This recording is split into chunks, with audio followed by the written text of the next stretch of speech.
나라 밖에서 펼쳐지고 있는 수많은 일들을 한 편의 영화처럼 드라마틱하게 전해드리는 코너죠.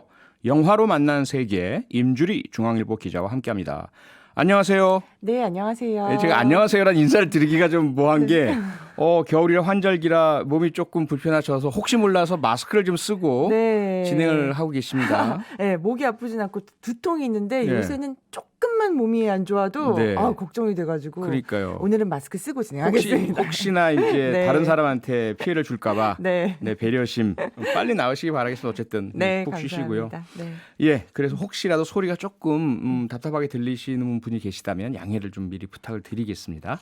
네, 준비한 나라밖 소식 상영 시작하겠습니다. 첫 번째 소식의 제목은요.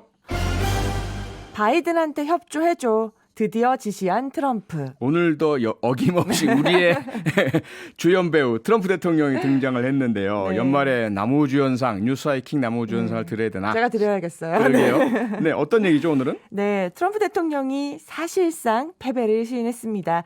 현지 시간으로 23일이죠.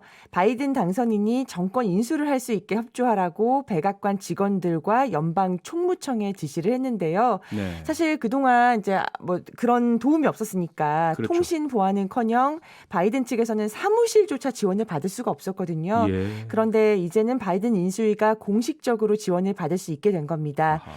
대선이 치러진 지 무려 20일 만이고요. 네. 바이든이 승리 선언을 한 지 16일 만입니다. 네, 다행스럽긴 한데 네. 지금 사실상 패배 시인이라고 말씀하신 건 네. 여전히 공식적으로 승복하는 건 아니다 이거 아닙니까? 네, 제가 오늘 아침에 쭉 주요 외신들의 헤드라인을 살펴봤어요. 예. 그랬더니 다 이렇더라고요. 바이든이 공식적으로 인수 절차를 밟기 시작했다. 예. 바이든 인수위가 공식 출범했다. 예. 트럼프가 수그러들었다. 트럼프 기세가 꺾였다. 어허.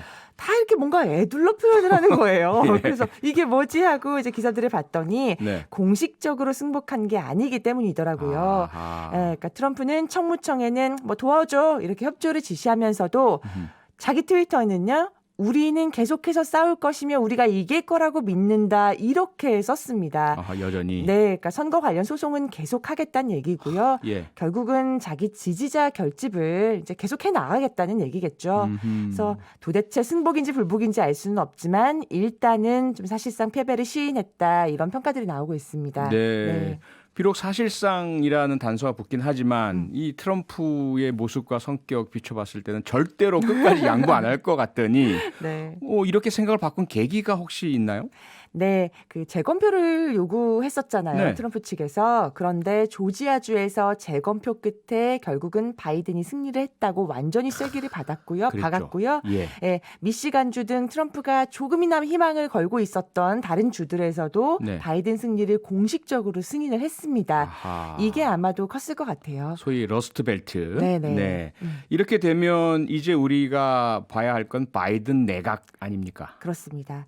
바이든이 내각을 어떻게 꾸릴 것이냐가 우리뿐만이 아니라 전 세계의 초미의 관심사가 됐는데요. 그렇죠. 특히나 중요한 거는 외교안보 라인이겠죠. 예. 또 우리에게는 외교안보 라인, 그중에서도 한반도 라인이 누가 될 것인가가 정말 중요한 문제인데 바이든 당선인이 23일 외교안보 분야에 누구를 지명했는지 공식적으로 발표를 했어요. 네. 전체적으로 보면 아마도 트럼프의 미국 우선주의가 아니라 다자주의 그리고 동맹, 협력 이런 것들을 중시하는 원칙으로 외교 정책을 이끌어 나갈 걸로 보입니다. 네. 그러니까 째째한 미국이 아니라 전 세계 큰 형님 미국 다시 돌아오겠다. 네, 이렇게 그렇게. 이해가 네. 되는데 그 중심에 토니 블링컨 전 국무부 부장관, 네. 국무부 장관, 우리나라로 치자면 외교부 장관 네. 역할인데 지명됐더군요. 네, 맞습니다. 말씀하신 대로 이제 강경화 장관의 카운터파트가 될 그렇죠. 그런 사람인데요.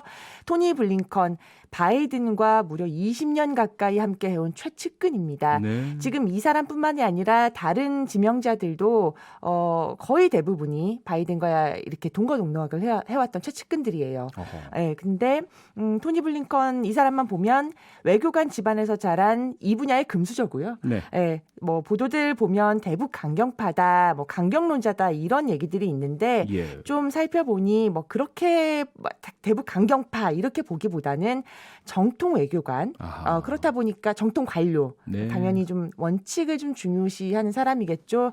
이렇게 보시면 좋을 것 같고요. 아직까지 대북 정책이나 이런 것들을 어떻게 할지 확실하게는 저희가 당연히 알 수 없지만 네. 짐작할 수 있는 건 이렇습니다. 이 토니 블링컨 그리고 바이든도 마찬가지고요. 정상들끼리 만나서 단판을 짓는 이른바 톱다운 방식 매우 싫어하는 걸로 알려져 있어요. 이제 없다. 네, 이게 누가 하던 거냐? 트럼프가 트럼프. 하던 거죠. 네.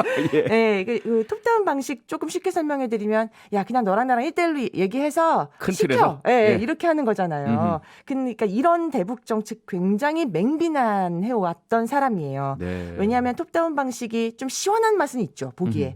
근데 사실은 원칙과 제대로 된 절차도 없이 좀 하게 되는 면들이 있잖아요. 네네. 예, 그래서 이런 부분도 굉장히 지적해왔던 사람이라 이렇게 하지 아하. 않을 것 같습니다. 예. 예. 자, 그 밖에 또 눈에 띄는 사람 누가 있죠? 네, 비서실장이면 뭐 정말 가까운 사람이겠죠, 바이든 당선인과. 그렇죠. 네, 역시나 오랫동안 인연을 맺어온 론 클레인. 바이든이 부통령이던 2009년에 부통령 비서실장을 했던 사람입니다. 아, 그래요. 네, 그리고 빌 클린턴 행정부 때부터 네. 이제 뭐 선거 캠프에서 일해왔던 굉장한 베테랑이라고 해요. 네. 그리고 제가 일전에 한번 소개해드렸던 영화 리카운트의 예. 주인공이기도 합니다. 네.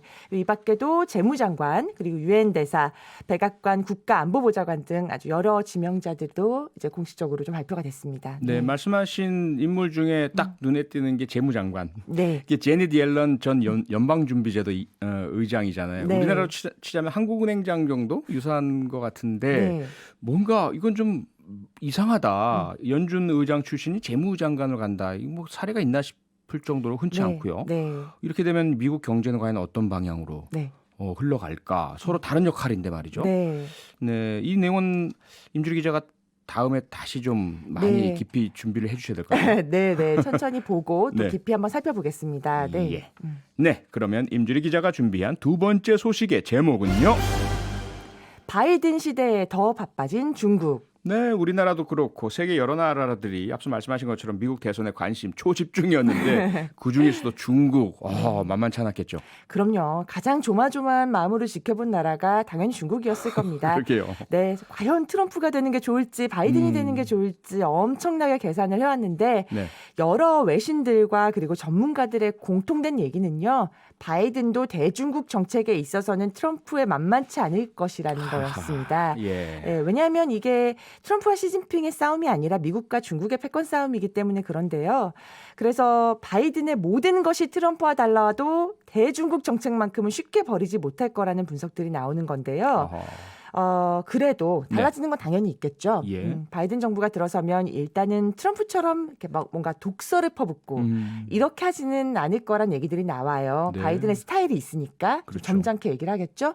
그리고 지금 미국의 코로나 상황이나 뭐 이런 것들이 너무나 심각하고 미국 내 분열이 굉장히 심각한 상황이라서 네. 미중 무역 전쟁은 일단 휴전 상태에 들어갈 것으로 보인다. 아하. 이런 보도들이 나오고 있습니다. 네. 그리고 바이든과 시진핑 국가주석이 한판 붙더라도 일단은 두 가지 분야에서는 분명히 협력할 거다라고 하는 부분들이 있어요. 뭐죠?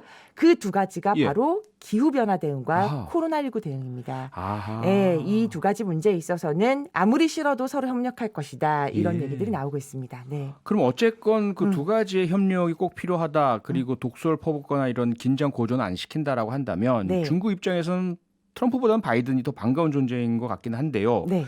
지난 시간에 분명히 임주리 기자 그런 얘기를 했습니다. 바이든이 된다고 해서 중국이 무조건 반기지는 않을 것이다. 네, 네. 네. 이걸 좀 구체적으로 말씀드리면 예. 오히려 바이든이 더 어려운 상대가 될 것이다. 이런 얘기들이 나오고 있는데요. 트럼프가 혼자서 중국을 때렸다면 예. 왜냐하면 트럼프는 미국 우선주의고 동맹도 좀 우습게 보던 맞아요. 그런 사람이었잖아요. 맞아요. 예. 그래서 혼자서 중국을 때렸다면 바이든은 동맹들과 함께 중국을 때릴 가능성이 좀 높아졌어요. 왜냐하면 아까도 말씀드렸지만 바이든은 다자주의, 동맹, 협력 이런 것들을 굉장히 중요하게 생각하는 사람이기 때문에 네. 중국 나 혼자 때리지 않아. 같이 할 거다 그런 얘기들이 나오고요. 네. 또 트럼프보다 인권 인권 문제에 있어서 예를 들면 신장 위구르 자치구라든가 뭐 네. 이런 인권 문제에 있어서 티벳 문제라든지. 예. 더욱 강력하게 비판할 가능성도 좀 높아졌다고 볼 수 있겠죠. 예. 네. 그건 혼자서 막 화나서 때리는 것보다 여러 명이 이렇게 웃으면서 때리면 더 아프고 더 네. 상처가 클 것 같긴 합니다. 네. 두고 봐야 될 것 같고요. 중국 정부 이래저래 지금 바쁠 텐데요. 네. 뭐 어떻게 대응을 하고 있습니까?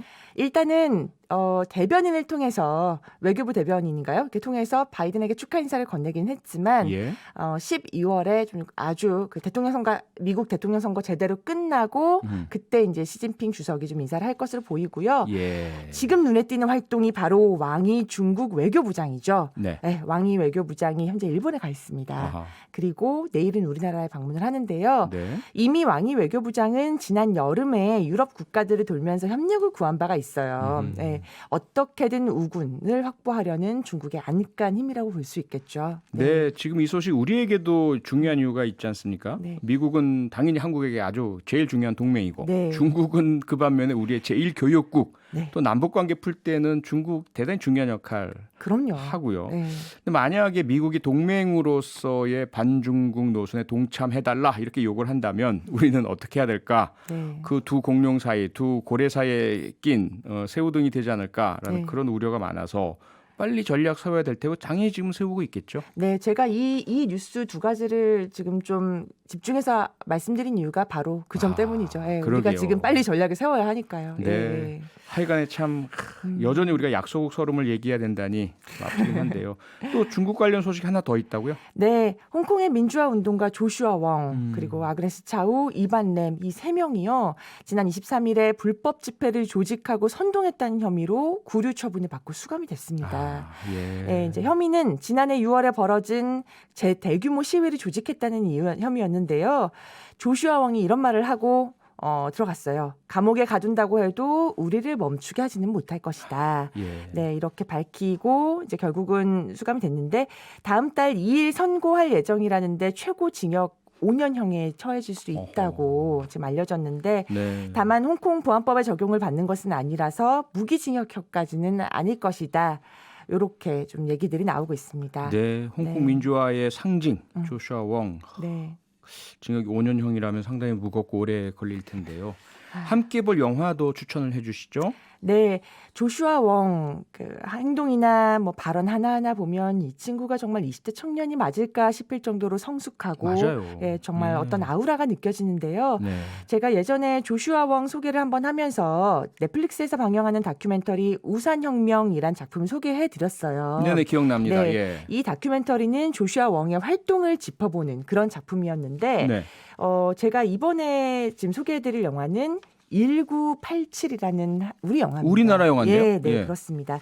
왜냐하면 조슈아가 한국 언론과 인터뷰하면서 항상 언급하는 게 바로 이 영화예요. 아하. 네, 정말 감명 깊게 봤다. 그리고 힘이 빠지고 우울할 때마다 보는 영화다. 이렇게 꼽았더라고요. 그래서 네. 아마도 조슈아의 어떤 성숙한 면 그리고 그의 강인한 의지에 어쩌면 조금이라도 영향을 끼치지 않았을까 싶어서 이 영화 들고 나왔는데 알다시피 1987은 장중환 감독이 만든 우리 영화고요. 우리의 민주화 운동을 다루는 작품입니다. 그래서 30여 년 전에 우리 얘기가 영화로 만들어져서 현재의 홍콩 시민들에게 힘을 주고 있다는 점이 참 뭉클하면서도 가슴이 아파서 제가 좀 추천을 해드릴게요. 네. 네. 태국에서도 지금 민주화 운동하는 청년들이 네. 1987과 광주 얘기를 하면서 네. 우리나라 이야기를 많이 하더라고요. 네, 네, 말씀하신 것처럼 뭉클하고 가슴이 좀 아프네요. 네. 자, 임주리 기자가 준비한 마지막 소식의 제목은요?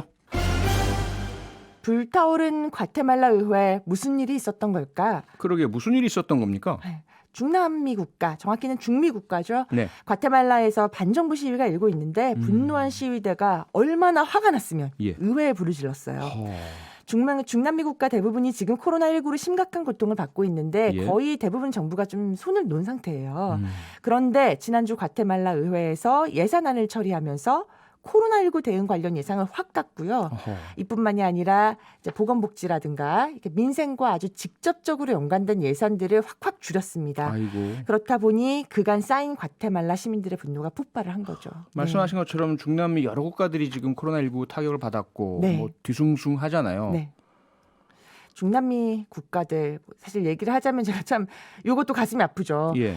코로나 때문에 올해는 좀 시위가 덜했지만 진짜 지난해에는 대부분 국가에서 반정부 시위가 많이 일었거든요. 예, 그리고 최근에는 또 페루가 정말 페루. 큰 혼란에 빠졌습니다. 네. 아주 짧게만 소개를 해드리면 몇 주 전에 마르틴 비스카라 대통령이 의회의 탄핵으로 물러났어요. 네. 그래서 그 다음날 임시 대통령이 들어섰는데 이번에는 이 임시 대통령을 국민이 못 받아들인다. 반대 시위를 심하게 해서 5일 만에 사임을 했습니다. 네. 그러니까 이번에는 프란시스코 사가스티라는 의원이 국회의장으로 선출되면서 헌법에 따라서 임시 대통령 역할을 하게 됐는데요. 네. 이걸 계산해 보면 일주일 만에 대통령이 2번이나 바뀐 겁니다. 아이고. 예, 예.